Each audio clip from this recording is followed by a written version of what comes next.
quite a defender. Like I have a good defense, good ground strokes, good decent volleys, like aggressive volleys. But my smash is probably the weakest area of my game. I'm a forehand player, so it's not the most important part of my game.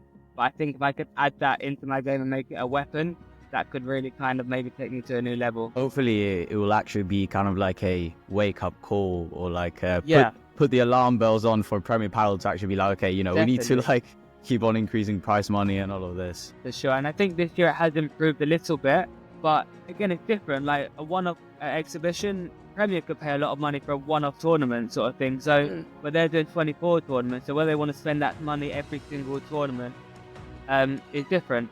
But it's good that you have all these investors and these kind of big people with money that want to kind of pay the top players to come and play a match.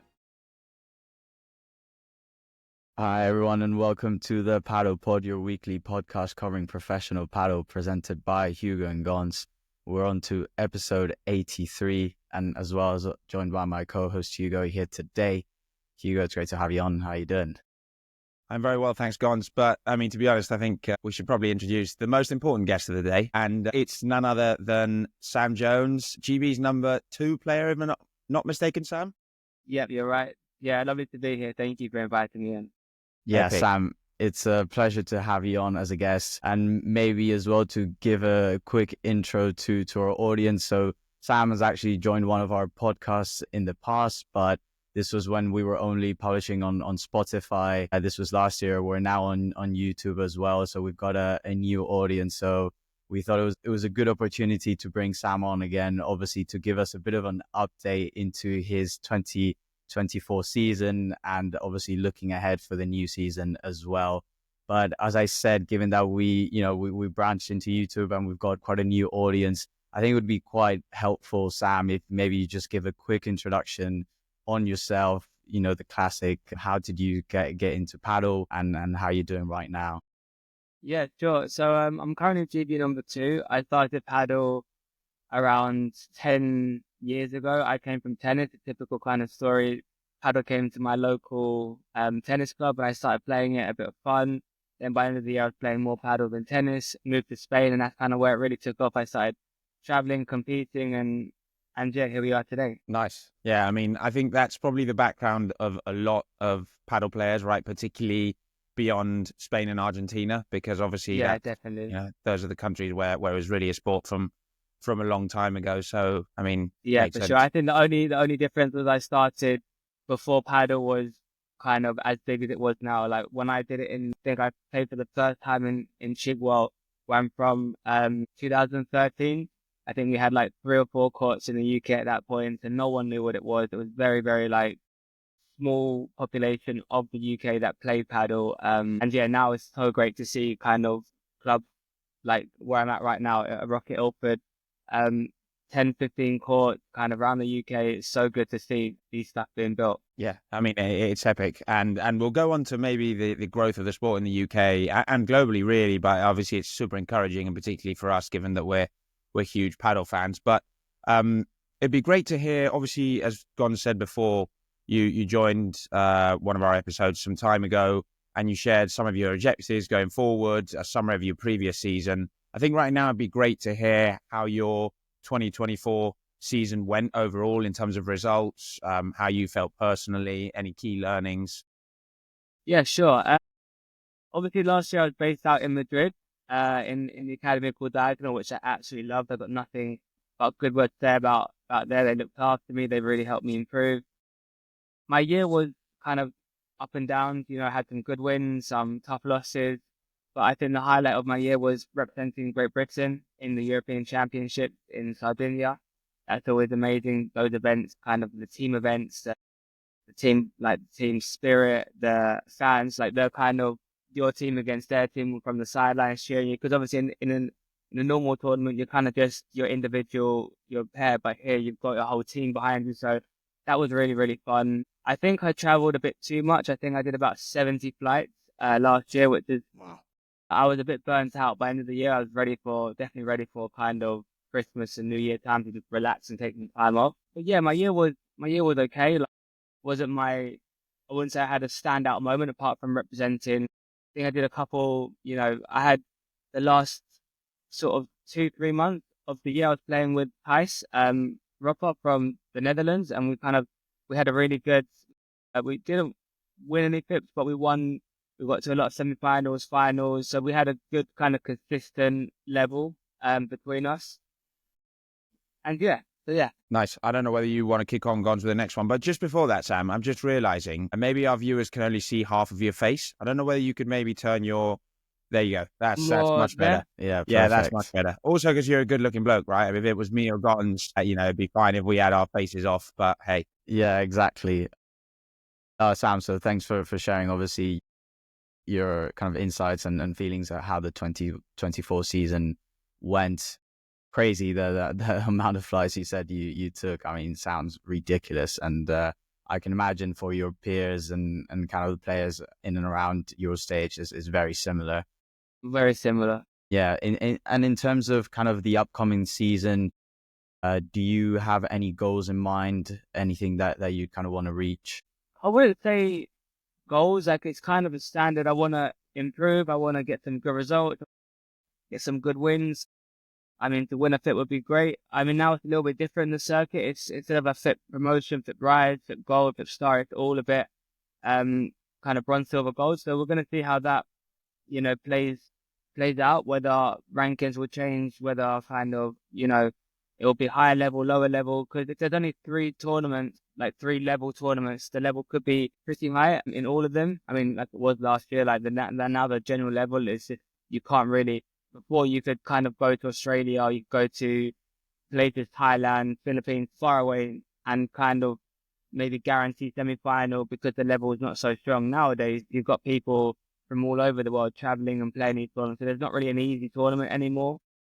But yeah, we'll see how this year goes. I haven't got a particular ranking I want to get to, or a particular kind of, I mean, to play Premier regularly would be a nice kind of goal, but that's not easy.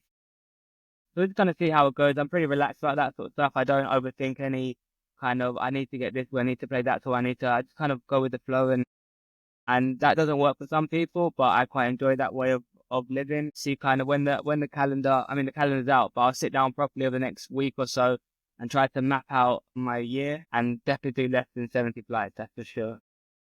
Yeah, so it feels like maybe you're taking a more controlled approach, I guess, towards this year, bearing in mind, how much it took a toll, I guess, all those flights and traveling last year. And I mean, I really hear you on not focusing too much on the goals. I guess it's more about focusing on what you can control, right? Like your inputs. And maybe just a quick one along these lines. I guess, is there any aspect of your game that you want to improve this year that you're maybe particularly focusing on? Yeah, I think the way paddle's growing is turning into quite an aggressive, fast-paced sport. When I first started, it was very paddly, like lobs and slow and chiquitas and things like that. Now it's kind of lob, go to block, smashes and things like that. So I want to work on maybe being a bit more aggressive, my aerial game, my smash, that kind of aspect of it, because I'm quite a defender. Like, I have a good defense, good ground strokes, good decent volleys, like aggressive volleys, but my smash is probably the weakest area of my game. I'm a forehand player, so it's not the most important part of my game. But I think if I could add that into my game and make it a weapon, that could really kind of maybe take me to a new level. Yeah, I mean, we've seen how important, as you said, how paddle's just evolved into an incredibly attacking, fast-paced game where points are actually normally much shorter than they used to be not long ago. And how important it is for forehand players to contribute from an attacking standpoint, not just defend. I mean, Chingoto is obviously the prime example that you can do it without being aggressive, but he's got Galan next to him, though. It makes it a little bit easier. That's exactly it. I mean, and we saw how LeBron basically changed the sport from being an aggressive forehand player. 100%. So, and if you look at the next gen coming through with like Yang Wat, Lee Back, those kind of players, they're all very aggressive and you can't relax against them. Dineno and Chingoto and Edu Alonso as well. Those 3 are like amazing because they haven't got the weapons that LeBron, Yang West, or the big smash on the forehand have typically, and they're still at that level, which just goes to show how amazing that whole game is, really. 100%. And actually, Lucas Bergamini as well had an unbelievable season. That's a great shout. Being actually a very small player, but yeah, obviously great to hear that. I mean, maybe moving on to kind of paddle in the UK and the paddle landscape in the UK, obviously very relevant for yourself. Do you feel like the level of players in the UK is growing as fast as the sport itself? Because obviously we've seen how many courts have been built in the last few years. Gonz and I have seen it since we were living in London not long ago. Maybe a bit of a prediction. How long do you think it will take for a UK player to break the top 50 or the top 70 in the FIP rankings? Top 50, top 70, I think it'll be a while. We've got Christian, who's kind of like, he's the best player in the UK. He's, I think, 130, around there. He can break the top 100 this year, I believe. I think he'll do it. But to get that extra top 70, that's another level even. That's not easy. I think the level in the UK is growing. A lot of us are kind of in the UK more now to help each other train, to kind of help, I don't know, I think we need like an academy. And with the paddle school, Sandy and Tom are going to start kind of having, I'm guessing like they'll be more based in the UK and they can help grow level. And I think what we need is to have some tennis players transition over, because if you look at all the other European countries, Sweden, Germany, France, they all had top tennis players, like 20s that have converted to paddle. And they kind of like in paddle, you can play until a little bit longer, especially if you come from tennis. And they're fit and ready to go, and they take it on very, very fast. And the way the game is going now, you don't need to have the best defense off the glass. You don't need to have the most amazing kind of ground strokes. You just kind of good lob. And once you've got the net, it's so hard to get it back up. And especially in the way the kind of how fast the courts are these days. There's not many places where the courts are very slow and you can play. And then I think that could be added into the game as well. But I think in the UK, that over this year, the next 2-3 years, I think we'll get to a very good level. Our team is really good anyway. We've got 10, 15 great players. But I think over the next 2 years, we'll definitely start to have like a very big selection to choose from. It's interesting that you mentioned that transition from tennis to paddle, because we've actually got a very good case study here in Spain. You probably know Miguel Semled, right? Who recently retired of course, from paddle. So he's actually been a member of my tennis club his whole life, and obviously he was a pro tennis player. I think in the top 200 or 250. Made the transition. I didn't actually know that. Well, yeah. So he was in the top 200 or 250, and then changed over to paddle. And I think within the first 2 seasons he broke the top 60. And was the most improved player. So it shows how you can do it, right? How skills are so transferable. Yeah. Especially nowadays, like, it's interesting because he's got amazing ground strokes, got amazing hands, but his smash is not the biggest. It's interesting because from tennis, normally that's the one thing you're really scared of, but you can have other assets, other weapons. But it's interesting. I do think a lot of the top tennis players, if they transition, it's a bit like pickleball as well. A lot of the tennis players like Jack Sock and things like that are kind of playing pickleball, and in the first 6 months they've already got the top 10 in the world sort of thing. So for them, I think they would get found out by the top guys. That's why Semlin never broke into the top thingy unless he gave it 2-3 more years, and he would have done. But in 2 years to get from 0 to 60 in the world, that's pretty impressive. There's been a few more like that, I'm sure, over the next few years, definitely. Yeah, even if I'm not mistaken as well, Ausburger, I think when he was really young, he actually started playing tennis. And I think he mentioned it in an interview. I mean, you can just see by his smash, right? I mean, he's just got the technique to a T of like what a serve in tennis would be. And if I'm not mistaken, Nacho Sacher as well. Yeah. Big Argentina as well, was pretty big into tennis, I think. So yeah, I mean, as you said, probably the transition, especially at where the game is heading, as you mentioned, more fast-paced, more reliant on the overheads, should even be more beneficial to tennis players who want to transfer. I think as well, in the men's game, it will help. I think in the women's game, I think a female tennis player that transitions into paddle, I think they could break into top 30, top 20. But I mean, Marta Morero did it. She was pro, obviously, and in the first couple of years, she obviously got number 1 in the world. Now it's a bit faster than before. But like Amy Gibson, for example, started 2 or 3 years ago and now it's broken to the top 100, which you know what paddle was 2 years ago. But and it was decent level with tennis, nothing like top. I mean, obviously very good player, but it's so hard to break into that top 200, that top 100 sort of level in tennis. So I do think in the women's game especially, the transitions from tennis to paddle would be a huge advantage because of the speed, the smash, the kind of, the speed round court, really. Yeah. So very, very interesting. And maybe moving on, so 2024 was also kind of the first year of Premier Padel and kind of FIP as a really unified tour. And we've seen also as well kind of a lot of players talking about how it went. And we kind of just want to get your opinion, Sam, as well, from kind of your position and your perspective. How do you think this unified tour has gone this first year? And kind of, is there anything that you would change, anything that you would improve? I think first of all, I'll say it's really good that there's one. I mean, you have APA1, but I think it's really important that the circuit is together. I think it's not a good look for the sport when you have 3 or 4 circuits trying to be the main circuit. Like, I think it needs to be one, the Premier and FIP together under Premier. I think that's the way forward. I think the tournaments are pretty good. Like, I think they could improve the prize money, which will come when more sponsors are kind of. And I think every tournament needs to have a minimum level, and not level in terms of playing, level as in hotels, good hotels close to the club. Like, sometimes the main draw is in a different area to the qualifying and things like that. I think it all needs to be a bit more together. Everyone's in the same hotel, like recommended here, you get better rates or whatever. So that for me, but I think the Premier tournaments, I played in a few of those, they're all fantastic. The level that they put into making a good experience for the players is something to kind of acknowledge. I think they did really, really well, especially the majors. Like, the majors are fantastic to be a part of. The hotels are fantastic. The courts, the clubs, the facilities, it's all perfect. But I think the problem was the FIP promotions, the FIP rides, some of those places where it's not an enjoyable experience. You're kind of a bit messy.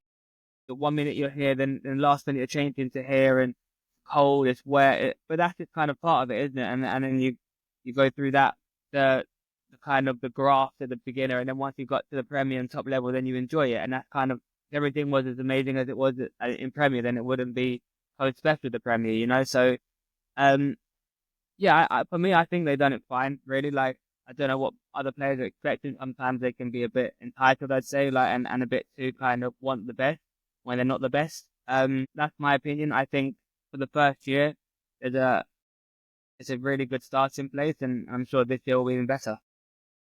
Yeah, no, it's interesting, obviously, to hear the perspective of a player, right? And you obviously, as you say, you hear a lot of maybe some top players that have complained, shared their, concerns about the current tour and comparing it with World Padel Tour, etc. But I mean, it's great to hear what you're saying, and I do agree. I think there's a part of it, or a part of me, that thinks you've got to get through that first slog and win those tough, Definitely, pre-round matches. A bit. It ended up happening to Libak and Auswurger, right, with this whole Premier Padel unified ranking, where they'd done unbelievably well in World Padel Tour. Then they suddenly dropped to like 100 and something in the world. They had to go down and play those pre-quali rounds, etc. And they did it. And so what it does show is that if you are at the peak of the game, you'll get through that. Yeah, for sure. The only thing I would say about the Premier and FIP, I think it was a bit unfair that the Premier players can still play in the lower level tournaments, because it's not fair on. So I'll use myself as an example. I'm playing a FIP Rise in Belgium. How am I meant to catch up on points to number 120 in the world if he's playing the same tournament that I can play, but I can't play the same tournament that he can play? So it's like, sometimes it can be a little bit unfair. And the level for a FIP Rise in Sweden, you've got like kind of these top players playing it, and so then you're losing in kind of round of 16, quarterfinals. I think it can be a bit tough to catch up on points. And then even another example, there's these 2 Italian players called Graziotti and Abate, who are amazing players, and they won maybe 6 or 7 FIP Rises, a few FIP Stars, and it still wasn't enough points to break into the Premier, because all the Premiers are still playing the same tournaments that they are, so they're never catching up full points. So they had to get a couple wild cards into the Rome Major, into here, into there, and then eventually they got enough points to start playing Premiers. But it's like, I think it needs to be a little bit easier or fairer for the players that can't play the Premiers to catch up on the points. You're getting like because otherwise you've got these Premier players. There's some players that lose first round every single tournament, but they're picking up 25 points, 25 points, 25 points. This is what you get for winning a Rise. So it's like, you've got to win a whole tournament just for them entering. And so they're always kind of, staying above you like that. So I think there should be some rule or limit to the amount of FIP Rises or now FIP Bronze, FIP Silver that they can play. But other than that, I think it was a pretty well run circuit for the first year at least. No, I mean 100%. I think that's the one thing Hugo and I have been like extremely vocal about. Just seeing, for example, the top kind of 8 playing the P2s as well, right? We think that that shouldn't happen Yeah, because, for as you sure. said, at the end of the day, those tournaments, what's going to happen with kind of the lesser ranked players that are still incredible players and they can't like get the points that they deserve. And I mean, Hugo and I have spoken about this tons and we hope that it changes. I mean, we get it maybe for the first year because obviously you're potentially going to new places. You want all the top players to play because Yeah, it will attract, a lot of people to the event. But going forward, if you want to make this sport sustainable from like and people to, compete and play at a professional level, you need to have kind of these boundaries, right? So you can make sure yeah. that the people kind of lesser ranked can also rise to the top.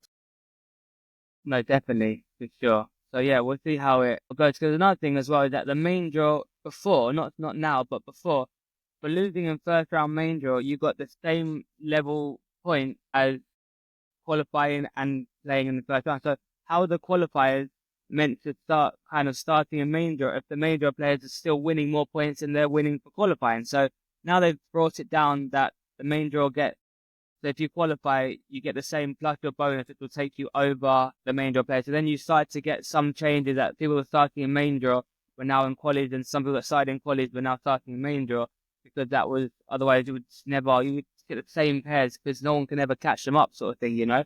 So yeah, it's definitely something to think about in the future. That's super interesting insight. I'm sure our audience are going to love hearing that because it's something that you can only really hear from players who've lived it and are living it. Yeah, And maybe what I'd love to ask you about is there was actually a tweet that came out from Paquito Navarro that generated quite a lot of, well, comments, opinions, talking about what changes he wanted to implement in the game and professional game, really, Premier Padel and beyond. And he mentioned a few things. He said he wanted the return of the golden point.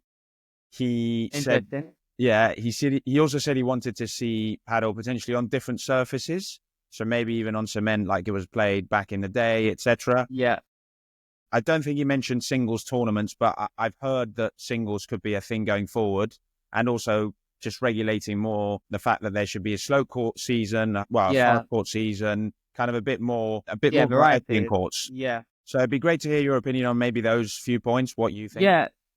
The golden point is always it's one of those things you can love it one match and hate it another match. So you can have a match where you win every golden point and your opponents lose it. You can have a match where you just can't win a single golden points.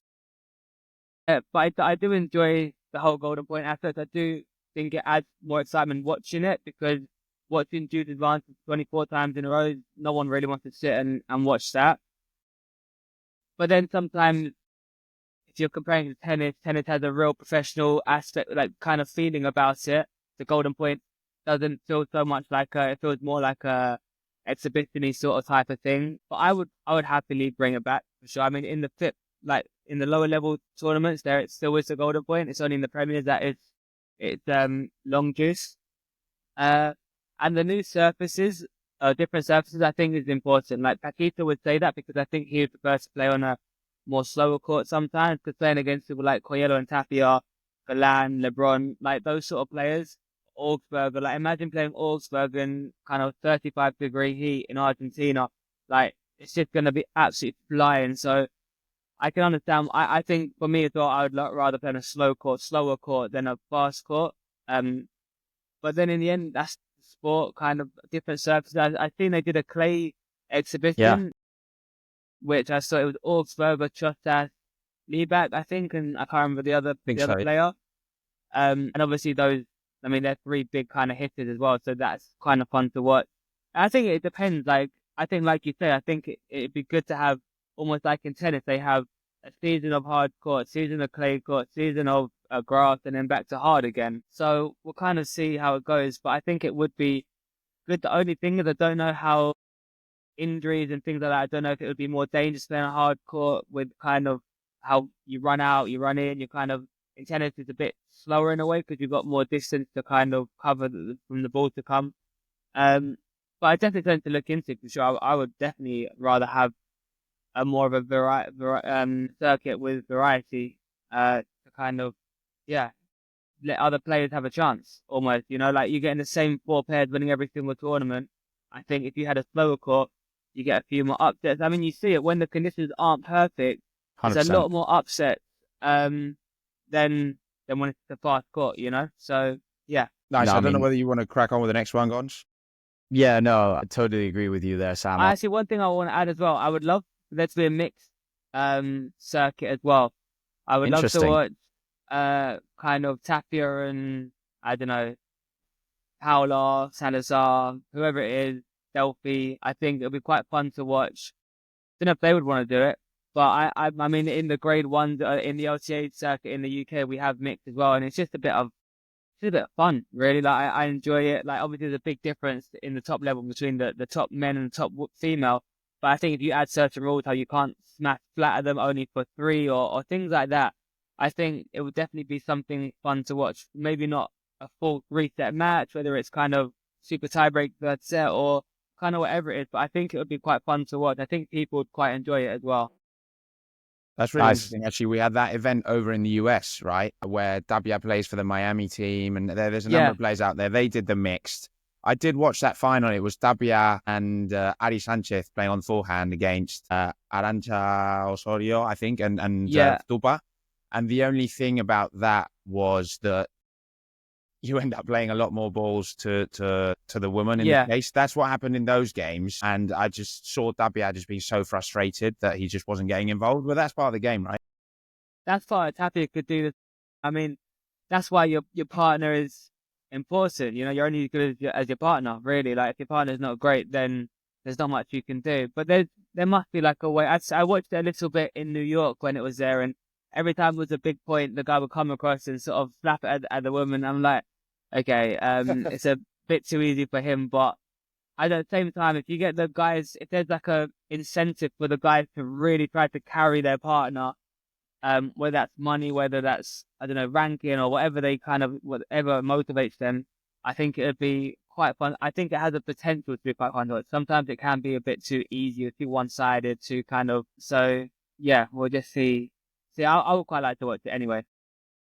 No, it's an interesting one for sure, and we have seen it, as you said, in like a couple exhibitions and stuff, and it is like quite a nice break, just kind of enjoyable. And I love these kind of like different pairings, right? That it kind of feels like you're playing FIFA Ultimate Team, where you just Yeah, pairing 100%. Messi and Ronaldo together that you never Like a really see in fantasy sort of thing. Yeah, exactly, yeah. But actually, this is quite a nice segue into the next question, because it's about kind of the rise of exhibitions, right? We've seen now the Hexagon Cup, the Reserve Cup.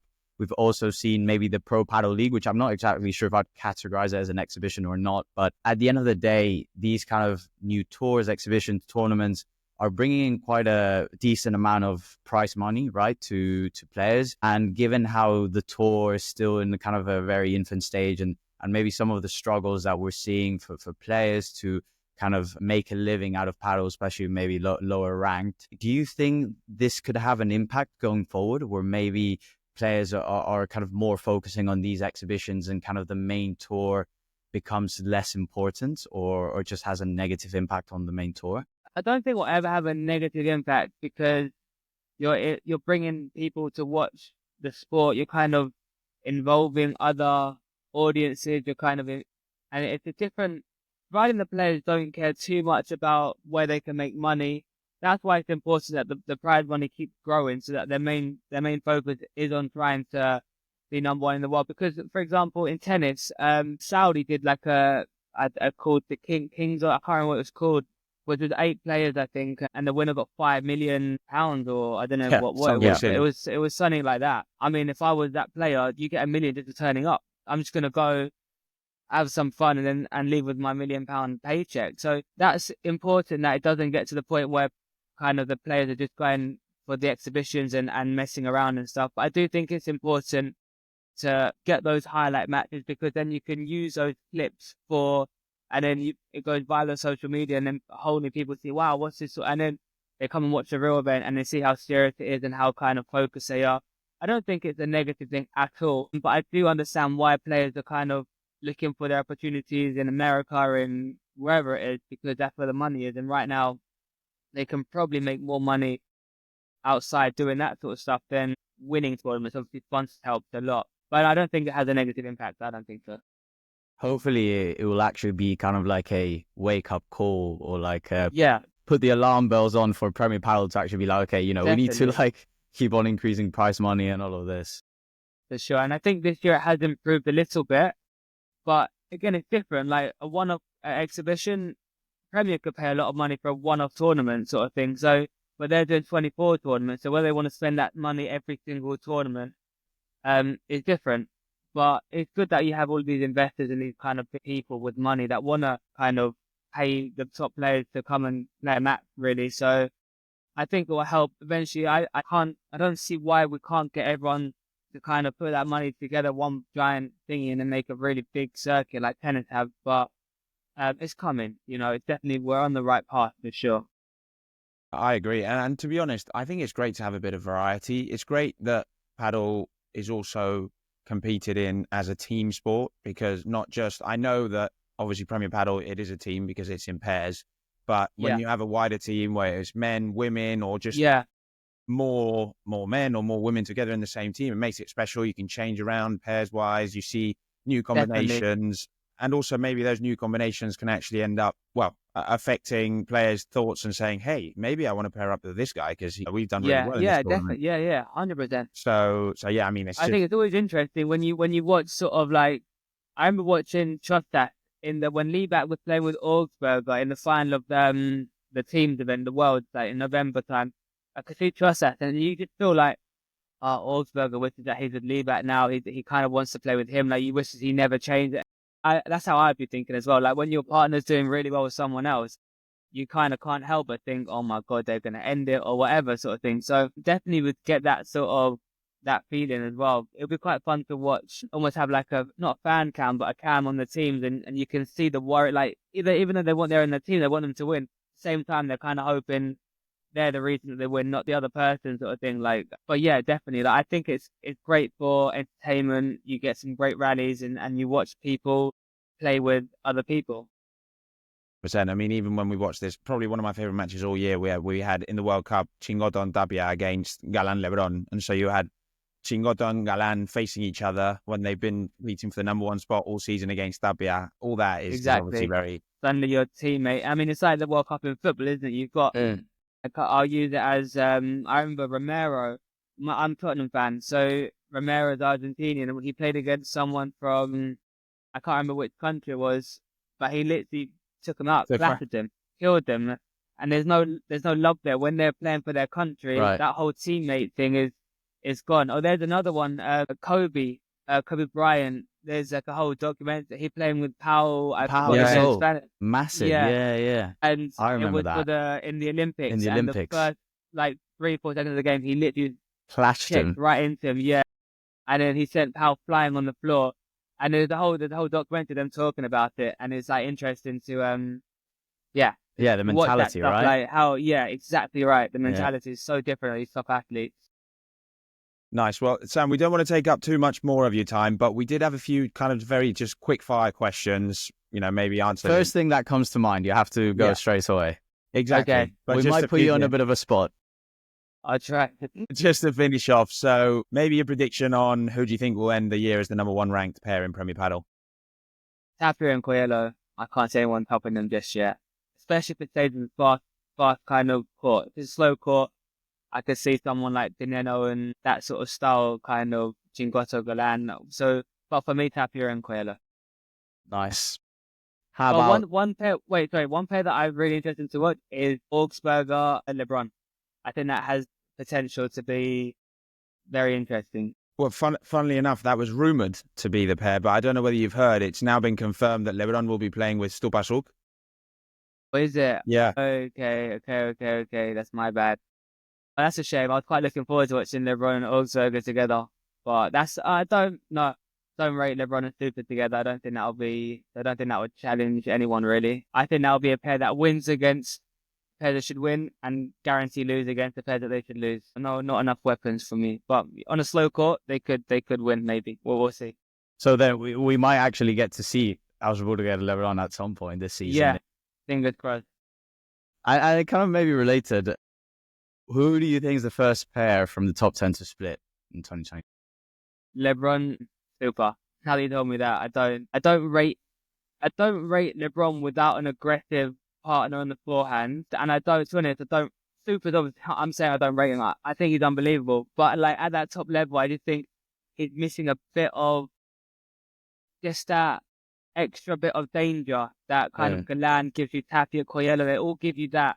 Whereas Super, unbelievable ruler, great defense, really, really fast. I mean, he's a really complete player, but I just can't see them challenging the top two pairs right now. But saying that, LeBron trains in diagonal, so I hope they can sort of turn it around and he stays there because it's fun to watch him. Yeah, I mean, I personally think they might do quite well because with LeBron going back to the forehand, which I think is Yeah, his best position, I think they 100%. can That's his best side.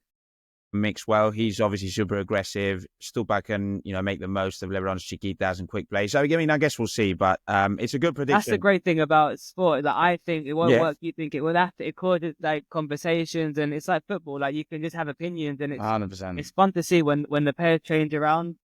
It gives you talking points. It gives you kind of, no, I think it's not going to work because this is that. No, I think it will work because it isn't. So it's fun, 100%. Agreed. So maybe the last one from my side. Who do you think was the most improved player in 2025? Oh, 2025. Sorry, I think, 2024. okay, so last Actually, year, obviously, no one can have improved within 3 weeks. I think Bergamini you mentioned him earlier. I think it's always been the same level, but I think the last year or so he's come from underrated to people really knowing how good he actually is, and he's been getting some good results. I think Edu Alonso and Momo, that paired together, kind of took a few people by surprise. But for me, Bergamini was it was always the player that you see in the draw. Oh, he's good, but now he's like, you look at him and think, okay, he could be semi-final, potentially final, and yeah, he's not. I wouldn't say he's like similar styles to me, but it's good for me to look at him because I see how he wins points and things like that because he's without a huge smash sort of thing. Interesting. Nice. Yeah, Bergamini, one of the shouts. Who would you for say? Sure. Who would you say is flip the question? Most improved. It's a good question. I mean, I would have firstly gone with Yanguas just because now I think he's honestly top 3 forehands maybe in the world. At least he He's may got be everything. and he's got everything. And I think he could be a big contender for the number 1 spot. Perhaps not next to Coqui Nieto, who I also love, but maybe with a more... with Coqui this year? Yeah. It's interesting. Yeah, but... That's a good pair, but... Yeah, I mean, I would actually go Chingoto. I just think I never expected him to reach that level and challenge for the number 1 spot, being totally honest. Yeah. Yeah, I think Edu Alonso as well, I thought is an outstanding season, making the tour finals, especially since he paired up with Momo and kind of all the changes that he had as well. I mean, he's been great. Funny, going back to Chingoto, it's so interesting how Teo split with him.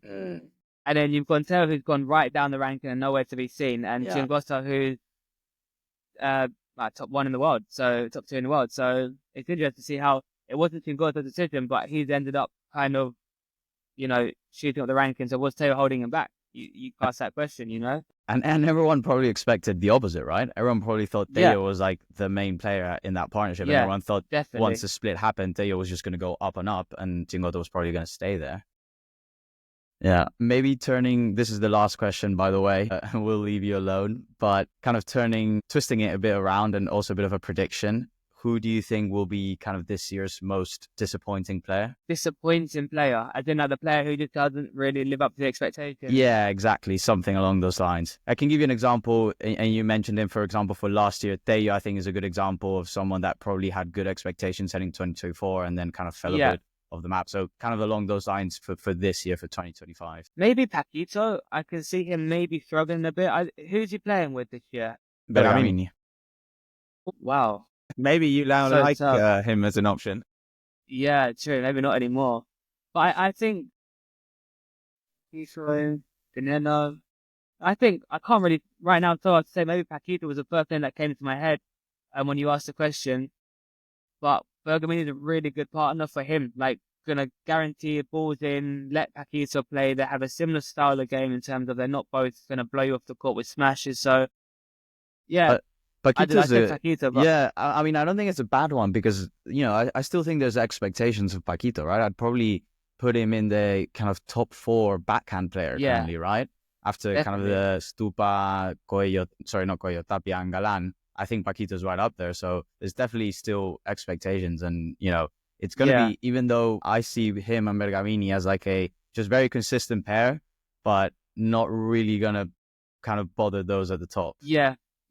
So you see how I see Super and LeBron is how you see Paquito and Bergamini. Maybe Super's another one that might not live up to.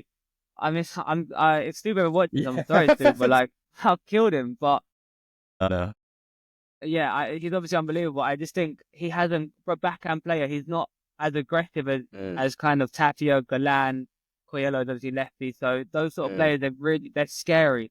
Whereas Stupa lets you play, which I think is a big part of today's court. Agreed. Well, I mean, I think that's it for now, right, Gods? Yeah. I mean, Sam, it's been a pleasure, honestly. We should make this like a yearly thing, and really appreciate all the time that you've given us, because obviously you're quite busy, and we wish you the best of luck for this season. Thank you, guys. And thank you for joining us. Really, it's been a pleasure. For sure. Always, whenever you want me on, just give me a shout and I'll jump on call. Thanks very much, Sam. Pleasure having you, and all the best on the court and off the court. Hopefully we can get a knock-up in soon. Absolutely. For sure. We're trying to fit it in. Let's do it. Right. Cheers, guys.